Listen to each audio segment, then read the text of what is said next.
In the shimmering haze of a scorching summer day on Miami's bustling South Beach, 16-year-old Jamal Thompson dove into the turquoise waves, his laughter echoing like a challenge to the ocean itself.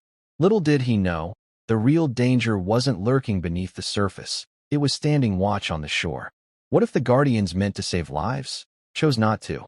Buckle up, because this isn't just a shark story. It's a tale of betrayal that will make your blood run cold.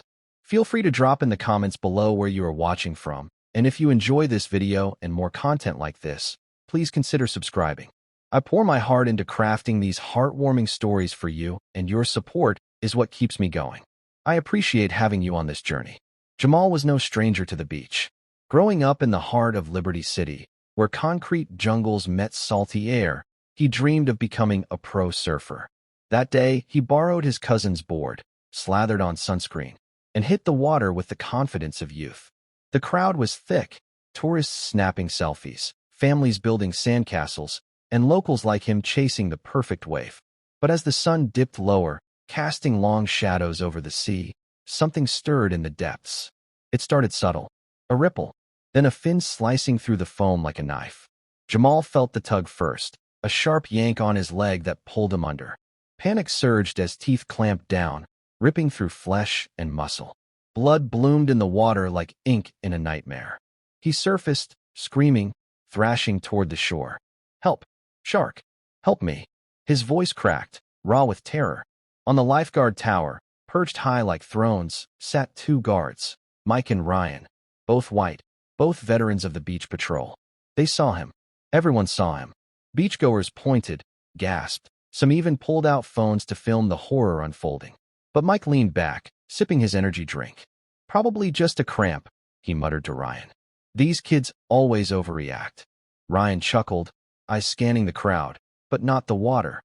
"Yeah, look at him flailing. Bet he's faking for attention." Jamal's arms burned as he clawed through the waves, the shark circling back for another strike. His mind raced.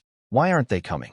He could see the red buoys bobbing mockingly close, the tower's flag whipping in the wind. Another bite, this time on his side, tearing open a gash that exposed bone.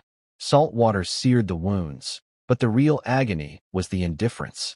He glimpsed the guards again, Mike checking his watch, Ryan scrolling on his phone. No whistle, no rescue board launched. Just nothing. Flashback to earlier that morning. Jamal had arrived with his friends, a group of black teens from the inner city. The lifeguards had eyed them suspiciously from the start. "Keep it down over there," Mike had barked when they laughed too loud. "This ain't your playground." Subtle digs, the kind that sting without leaving marks. But now, as Jamal bled out in the surf, those prejudices turned deadly. Was it the color of his skin? The faded hand-me-down swim trunks?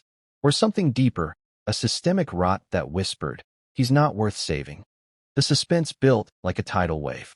Would the shark finish him off? Or would the real predators, the ones on land, seal his fate? Jamal's vision blurred, strength fading, but adrenaline fueled one last desperate push. He reached shallower water, collapsing onto the sand, waves lapping at his mangled body like cruel applause. Finally, a few brave bystanders rushed in, dragging him to safety. Paramedics arrived minutes later, but the damage was done. Amputated leg, scarred for life, both physically and emotionally. The investigation that followed uncovered the ugly truth. Body cam footage showed the lifeguards in action. Witnesses testified to overheard slurs. They ignored him because he looked like trouble, one said. It wasn't just neglect, it was racial injustice, baked into the system. Mike and Ryan were fired, but the scars on Jamal? They ran deeper than any shark bite. He sued the city, won a settlement, and turned his pain into purpose. Advocating for diversity in lifeguard training, exposing how bias can kill. But here's the twist that will haunt you.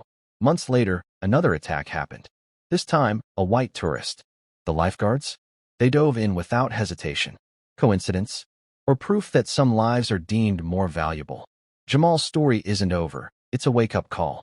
Hit that subscribe button if you're ready for more tales where the monsters aren't always what they seem. What do you think? Was it racism or something even darker? Drop your thoughts in the comments.